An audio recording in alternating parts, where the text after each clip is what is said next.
सर्वप्रथम हम बात करेंगे सरोजिनी नायडू जी की। इनका जन्म 1879 को आंध्र प्रदेश में हुआ और ये महिलाओं के प्रति और इन्होंने महिलाओं को आगे बढ़ने का अवसर दिया।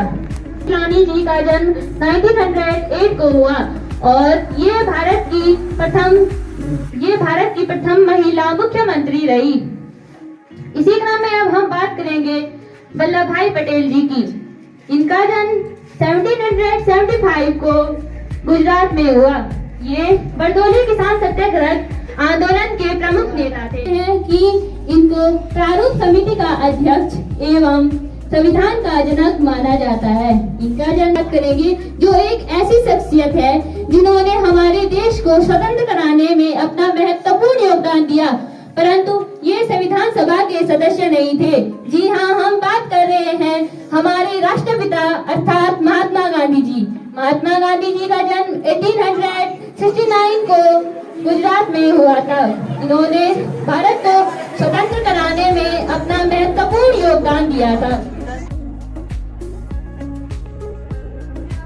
संविधान सभा में यह बताना चाहूंगी कि जब आपको अपना झंडा संभालने के लिए किसी की आवश्यकता हो और जब आप आस्था के अभाव से पीड़ित हो, तब भारत की नारी आपका झंडा संभालने और आपकी शक्ति को थामने के लिए आपके साथ होगी। इसलिए महोदय, मैं आपका ध्यान इस ओर लाना चाहूंगी कि महिलाओं को मतदान का अधिकार मिलना चाहिए और मतदान के अधिकार को सार्वभौमिक किया जाना चाहिए। धन्यवाद।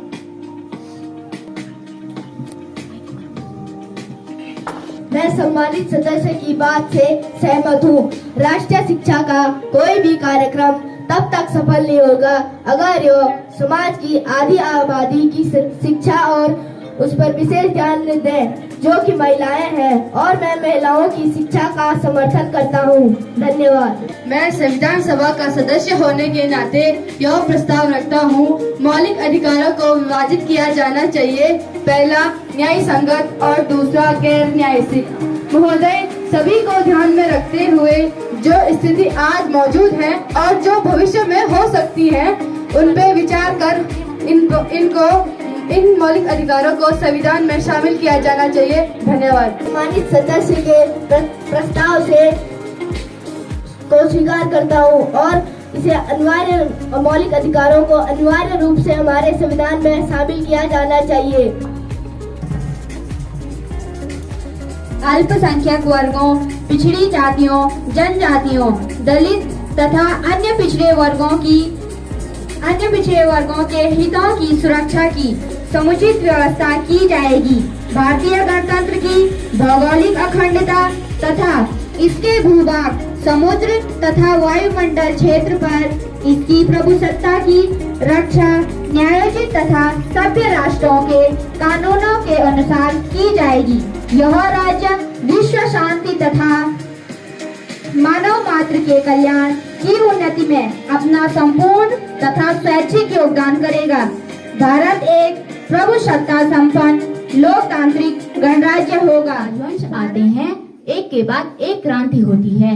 हिंदू, पठान, मुगल, मराठा, सिख, अंग्रेज सभी आते हैं, मालिक बनते हैं और शासन करते हैं, परंतु ग्रामीण समुदाय वही रहते हैं। वे एकजुट होकर और अपना मुसीबत के समय अपना बचाव करते हैं। साक्षात्कार किया था और अब समय आ चुका है कि हम अपने उस संकल्प को न केवल पूर्ण रूप से बल्कि उल्लेखनीय रूप से साकार करें। आज जब अर्धरात्रि के इस क्षण में जब दुनिया सो रही है, भारत जीवन और स्वतंत्रता की ओर जाग रहा है।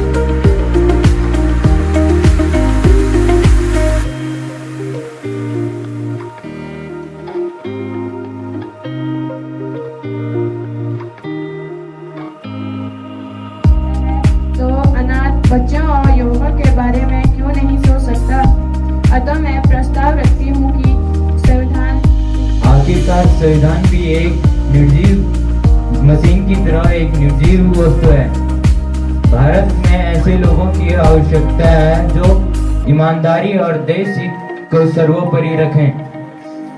इसमें प्राणों का संचार उन व्यक्तियों द्वारा होता है जो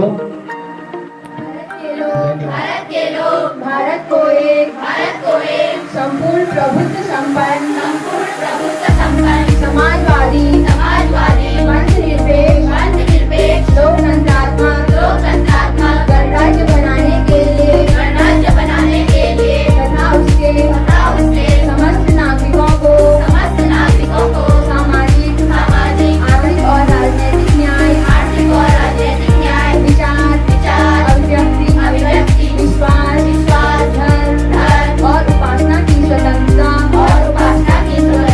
प्रतिष्ठा के अवसर की क्षमता प्राप्त कराने के लिए तथा उन सब में व्यक्ति की गरिमा राष्ट्र की एकता और अखंडता को सुनिश्चित करने वाली बंधुता बढ़ाने के लिए दृढ़ संकल्प होकर अपनी इस संविधान सभा में आज तारीख 26 नवंबर 1949 ईस्वी को इस संविधान को अंगीकृत अधिनियमित और आत्मावृत करते हैं धन्यवाद।